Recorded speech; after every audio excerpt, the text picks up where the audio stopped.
প্রিয় দেশবাসী, আজ আমি ভারাক্রান্ত হৃদয় নিয়ে জনসম্মুখে হাজির হচ্ছি। সেই পজিশনে আমি নেই যে আপনাদের কাছে সবকিছু বুঝিয়ে বলবো। বাবা যখন মারা যায় 2003 সালে, তখন আমি অনার্স ফাইনাল দিয়ে বাড়িতে আসছি। একটা ট্রেনিং কমপ্লেক্সে কম্পিউটার প্রশিক্ষণ নিচ্ছিলাম। ঠিক 18 দিনের মাথায় সেখান থেকে বাড়ি থেকে লোক এসে বললো বাড়ি যেতে হবে। তখন আমি বুঝে ফেলছিলাম রাত্র 12টার দিকে তো বাড়ি যেতে হবে, নিশ্চয়ই কিছু খারাপ কিছু। ওরা আমাকে বলেনি। সেখানে গিয়ে দেখলাম বাবা স্ট্রোক, মৃত্যু সজ্জায়। তো আমি সেইখান থেকে বাবা ট্রিটমেন্ট করালাম, কিন্তু বাবাকে ফিরিয়ে আনতে পারলাম না। তারপর বাবা মৃত্যুর আগে বলে গেল, হাত বলে গেল, বাবা দুটো ভাই তোর দুটো সন্তান রেখে গেলাম। আমি সেই সন্তান দুটোকে দুই কাঁধে নিয়ে আমার ক্যারিয়ার, আমার গৌরব উজ্জ্বল ঝকঝকে একটা ছাত্র জীবন, সেটাকে ফেলে দুইটা ভাই কাঁধে নিয়ে আমি এতটি বছর সংগ্রাম করে দুইটি ভাই মানুষ করেছি। আমি ওদের জন্য কতটুকু করতে পারছি আমি জানি না, কিন্তু আমার হৃদয় নিয়ে যেন সমস্ত উপার্জন টিউশনি করে করে, আমার জব ছিল না, আমার কোনো ব্যবসা বাণিজ্য ছিল না।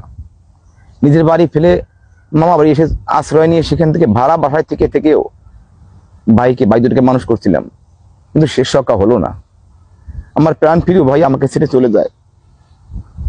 সবাই দুঃখ বেদনা, সারা বাংলাদেশের মানুষ দেশের গন্ডি পেরিয়ে বাইরেও গেছে, হয়তো সবাই কান্না করতেছে, কি রত্ন হারাইলো।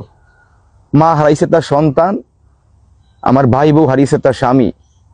আমি যে কি হারিয়েছি আপনাদের কারোর কাছে বলতে পারবো না, আমি বুঝাতে পারবো না আমি কি হারিয়েছি। তবে আমার দুঃখ বেদনা একটু নেই, এখন পাথর হয়ে গেছে। আমি চাই না এই আত্মা যেন শান্তি পায়, যে অতৃপ্ত আত্মা নিয়ে ঘুরে বেড়াচ্ছে। এখনো কোনো অনুষ্ঠান করতে পারিনি, এখনো আমি সেই এখনো ধরা গলায় ভিতরে অনুষ্ঠানে ধরা নিয়ে শ্রাদ্ধ শান্তি করতে হয়, মন্ত্র পাঠ করতে হয় তার বিধি আত্মা শান্তির জন্য, তাও করা এখনো হয়নি। অথচ প্রতি মুহূর্তে সাংবাদিকেরা এসে বিভিন্ন প্রিন্ট মিডিয়া থেকে শুরু করে অনলাইন পত্রিকা, ফেসবুক, এটা সেটা কত মাধ্যম থেকে এসে আমাদের জীবনকে অতিষ্ঠ করে দিয়েছে। নানান কুরুত্বপূর্ণ কথা, কটূক্তি, মন্তব্য করে করে আমাদের জীবনকে শেষ করে দিয়েছে। আমরা শোকের মাতম কাটিয়ে উঠতে পারিনি, আমাদের খাওয়া লাওয়া সব বন্ধ, ঘুম, আশ্রয় বিস্তার, অস্থির উত্তেজনায় সন্ত্রস্ত।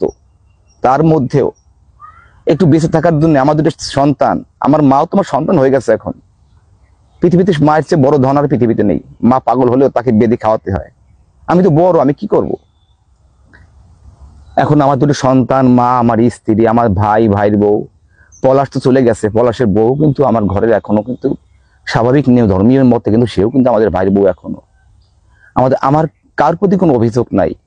বিধির বিধান ছিল এভাবে চলে যাবে, মারাত্মক করুণ ভুল দিয়ে ওকে পৃথিবী থেকে নিয়ে যাবে ভগবান, সেইটাই করেছে। দোষারোপ করে আর কি লাভ হবে? আমার কার প্রতি কোনো অভিযোগ নাই, শুধু করজোড়ে মিনতি করছি দেশবাসীর কাছে, জাতির কাছে, আপনারা যারা এই বিভিন্ন রকম কুরুচিপূর্ণ সুরুচিপূর্ণ বিভিন্ন অ্যানালাইসিস, বিভিন্ন রকম মন্তব্য করছেন, তাদের কাছে আমি ক্ষমা চাই। আমাদের বাঁচতে দিন।